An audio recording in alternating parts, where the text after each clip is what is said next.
de ciencia aquí en Apuntes. Estamos en el 30 de la TDA. También estamos en las redes sociales. Recuerden, nos pueden ubicar como Señal U o como Universidad en Twitter, en Facebook y por supuesto en Instagram. Y también de paso les contamos que vamos subiendo fragmentos de lo que va sucediendo durante el programa, de las distintas notas. Bueno, momento de hablar de ciencia y lo vamos a hacer con nuestro invitado especial de hoy, que es Osvaldo Gallardo, investigador del CONICET. Está estrenando ese título, lo vamos a decir así, y además docente de la Facultad de Ciencias Políticas y Sociales. Vamos a hablar del Observatorio Latinoamericano de Indicadores de Evaluación, OLIVA, que funciona ahí en el Centro de Estudios de Circulación del Conocimiento de la Facultad de Ciencias Políticas y Sociales. Bueno, le vamos a dar la bienvenida. Osvaldo, ¿cómo estás? Muy bien. Es muy largo el nombre, pero vamos a tratar de que vos nos hagas entender de qué se trata esto, sobre todo pensando cómo surge, porque siempre hay una inquietud para que surja algo y específicamente cuál fue la inquietud para que surja este observatorio. Sin duda, este es un proceso de investigación, pero que nace de una demanda y de un problema específico, en este caso un problema del sistema universitario y del sistema científico mismo. Y nuestra intención es responder o contribuir a ese problema, que es un problema fundamentalmente de acceso a la información científica y cómo se utiliza la información científica. Es una iniciativa que lidera Fernanda Weigel y que también participa Maximiliano Salatino y la colaboración de Andrea González, que es una colega de Brasil, y después una red amplia de instituciones que colaboran. Pero fundamentalmente el problema tiene que ver con ¿dónde está la producción científica latinoamericana? ¿Dónde se publican los artículos, los libros, las revistas que nosotros y nosotras como investigadores latinoamericanos publicamos? ¿Y cómo podemos acceder nosotros si tenemos interés de conocerlo, no? Sin duda, sin duda. ¿Y para qué se usa también esa información? Que técnicamente se llama información bibliométrica, que es la información sobre las publicaciones. Bien. Se usa, por ejemplo, para crear los famosos rankings de universidades o de instituciones científicas. Claro. Viste que siempre, cada vez que se actualiza uno, hace poco salió uno, las noticias dicen, bueno, tal universidad subió de tal puesto a tal otro, ¿no? Cómo ha ido mejorando. Todo eso lo reflejan estos a partir de este observatorio y de todo lo que la información que hay, digamos, ¿no? Nosotros y nosotras en realidad somos parte de una corriente latinoamericana larga, o sea, de larga data, que critica esta lógica por el tipo de datos en los que se utilizan para construir esos rankings. Y tratamos de mostrar que esos rankings se hacen con información de publicaciones, por ejemplo, las revistas más famosas como The Lancet o sí, la Nature, revista, claro, o Science. Que lo que hacen es publicar las investigaciones científicas que llevan adelante en distintos grupos de investigadores, ¿no? Exactamente, pero estos rankings se construyen sobre todo con cierto tipo de revistas. Que son revistas, perdón. Sí, vamos a tratar de ver que Osvaldo Gallardo pase este momento que está medio ahogado, le vamos a dar un poquito de agua. Les decimos a ustedes que estamos con él porque es parte del Observatorio Latinoamericano de Indicadores de Evaluación y decimos nuevamente, es investigador del CONICET y docente de la Facultad de Ciencias Políticas y Sociales. La idea entonces es hacer como un recuento, podríamos decir, yo quiero utilizar tal vez la palabra adecuada de toda la investigación científica a nivel latinoamericano y a partir de eso tener números, estadísticas y qué más. Exactamente, porque las publicaciones latinoamericanas, las revistas latinoamericanas que tienen más de un siglo de existencia, en general, en su mayoría, no están incluidas en las bases de datos que se utilizan para construir estos rankings. Entonces, si las universidades quieren subir en esos rankings, fomentan o valoran cierto tipo de publicación, que está en gran parte atravesado por fines comerciales. Claro, porque detrás muchos de esos proyectos, también leyendo un poco lo que uno ve, grandes avances en tal tema, y uno ve que generalmente esos equipos se entienden que están financiados.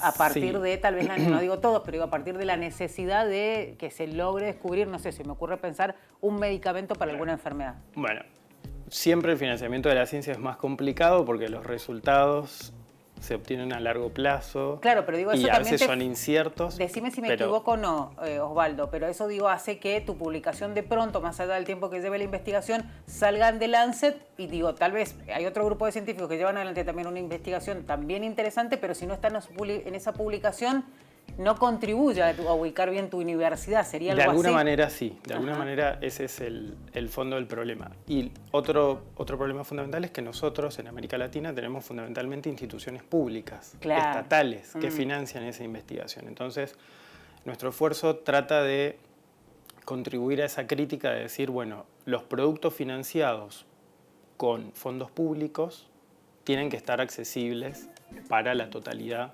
de quien sea que les interese, exactamente, gobierno, otros investigadores o investigadoras, público en general, quien sea. Oliva es un observatorio, además le buscamos un nombre significativo para Mendoza, que como primer resultado ha creado una base de datos reuniendo dos fuentes importantes de esas publicaciones latinoamericanas que no están en ese circuito mainstream, le llamamos, de corriente principal, con el que se construyen los rankings de instituciones y universidades, y que hasta ahora nunca se habían trabajado en conjunto. Es como que hay grandes iniciativas que son Redalic y Cielo, grandes actores del acceso abierto y de la ciencia pública y latinoamericana, pero que son bases de datos muy importantes para este tipo de problemas que no se habían trabajado de manera conjunta. Entonces, nosotros y nosotras, con un trabajo bastante arduo, logramos de alguna manera construir una única base de datos que nos muestra un siglo de publicaciones científicas publicadas en América Latina y fundamentalmente con participación de autores y de autoras de América Latina y de todas las disciplinas científicas, porque en general nos dicen, bueno, las revistas que no están incluidas en ese circuito como más top son las de ciencias sociales o las de humanidades o las menos científicas, y en realidad, por supuesto que hay revistas de esas áreas, pero hay también de otras. Por ejemplo, en América Latina tiene una tradición muy larga de revistas biológicas y de ciencias biológicas y de ciencias médicas. Y alguna de las primeras iniciativas para, no sé si te acordás cuando saltó lo del COVID, muchas revistas y muchos sistemas de indexación, que son los que juntan los datos de las revistas, hicieron libre de acceso público y gratuito toda la información, todo lo que se iba publicando sobre el COVID. Si eso se hizo libre, significaba que antes estaba cerrado y había que pagar para poder tener acceder a esos artículos, y ahora en los últimos años tenemos un problema distinto, que es que tenemos que pagar para publicar en esos circuitos. Los autores y autoras enfrentan costos cada vez más altos para publicar. En América Latina, en cambio, la mayoría de las revistas son gratuitas, son de acceso abierto inmediato, no hay que pagar para bajar un artículo, y mucho menos hay que pagar para publicar un artículo. Y en ciencia, como te decía, en ciencias médicas y biológicas eso tiene una tradición muy larga, y en otras áreas también. Nosotros construimos esta base de datos para mostrar hay esta producción científica latinoamericana larga, grande y diversa. Bueno, y ahora la pregunta del millón que te la haría cualquiera en una nota. ¿Cómo se financia? Porque uno tal vez no lo justifico, pero digo, en una cuestión de cuando uno ve esas grandes revistas, las top que hacías referencia a vos, bueno, obviamente hay un circuito que permite que se financie esa revista y ese proyecto de investigación. ¿Cómo hacen ustedes posible esto? Y sobre todo, desburrame en el tema, ¿es fácil o es muy complicado? Y es complejo. Nosotros, empezando por la segunda parte, tratamos de ofrecer elementos para formular políticas públicas, para decirle a las universidades y al CONICET y al gobierno, a las instituciones públicas en general, este es el panorama, esto es lo que hay. Hay revistas latinoamericanas y hay revistas de otras partes del mundo que no están en el circuito comercial. Y que tienen mucho para ofrecer. Tienen prestigio, son evaluadas, tienen trayectoria, tienen diversidad disciplinar, participaciones de autores y autoras de todo el mundo.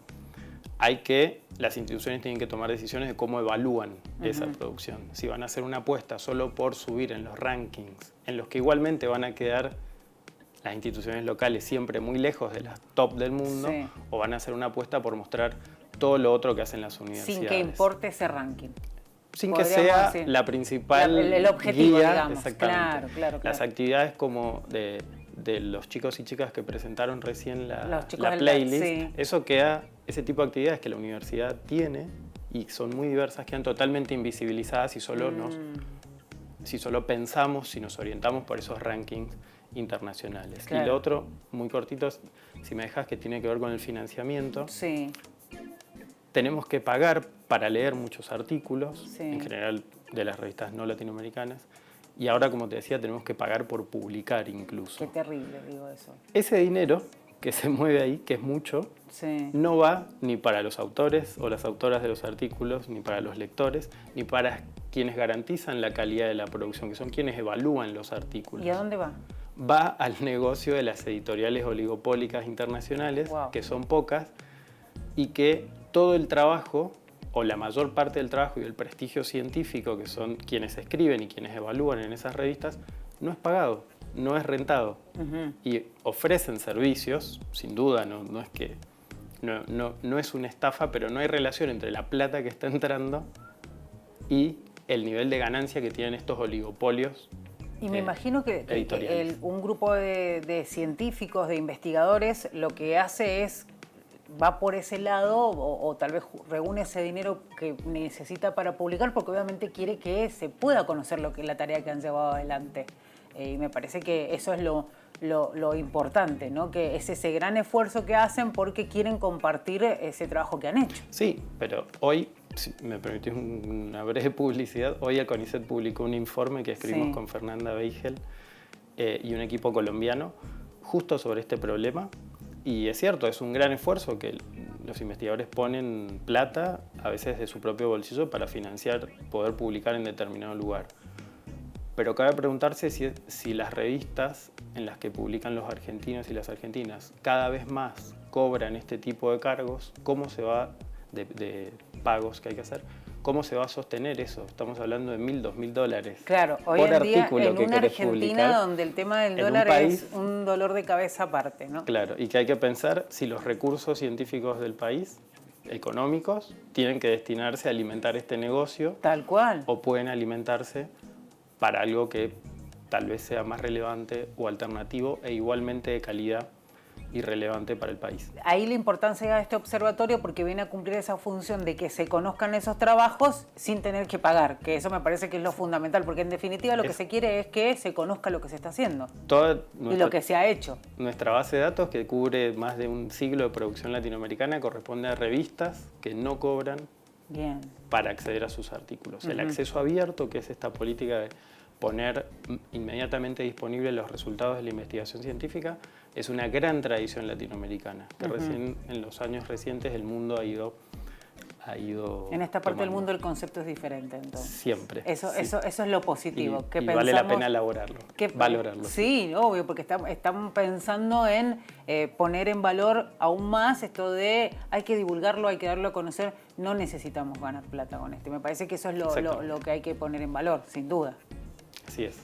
Bueno, la pregunta ahora, ¿cómo trabajan ustedes? Vos decías que hay un siglo de publicaciones que están ya ahí en la base de datos que tienen. Sí, nosotros tomamos las publicaciones de 2 iniciativas latinoamericanas que indexan, es decir, reúnen revistas y las evalúan.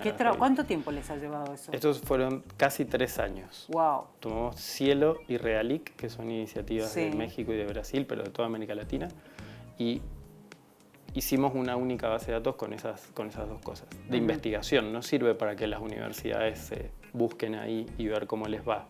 Eso es un trabajo de otro tipo que las instituciones latinoamericanas tienen que encarar si quieren tener una base de datos, por ejemplo, de publicaciones. Bueno, pero por lo menos se están dando pasos. Se están dando pasos.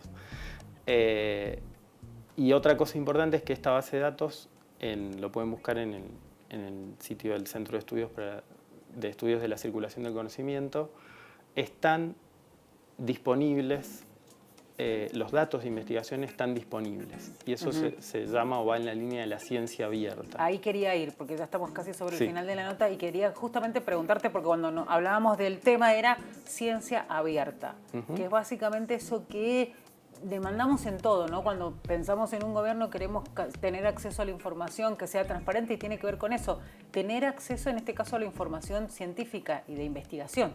La Argentina tiene desde 2014 una ley muy avanzada que obliga a todos y todas quienes reciben financiamiento público para investigar, a volver disponible, a dejar disponible no solo las publicaciones, los artículos, sobre todo en revistas científicas, sino también los datos que están detrás de esas publicaciones. Yo hago un estudio sobre el territorio de lo que sea, un problema urbano en Mendoza, no solo tengo que garantizar que quien quiera pueda consultar mi artículo, mi libro, lo que fuera, sino que también los datos georreferenciados o los datos que yo haya generado, también los hago disponibles, y es una forma, primero, de aumentar la calidad de la ciencia, porque otro u otra puede tratar de replicar eso o usar esos datos para otra cosa y encontrar algo distinto que yo no vi o no alcancé a ver.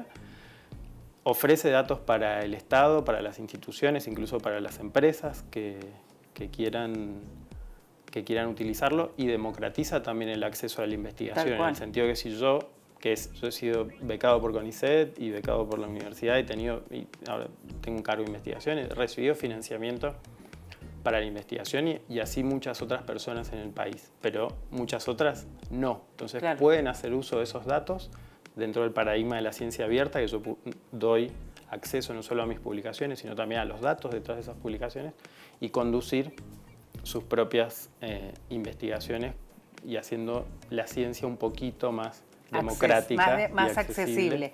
Bueno, Osvaldo, te pregunto por último, si alguien está interesado en conocer un poquito más, ¿cómo podemos hacer?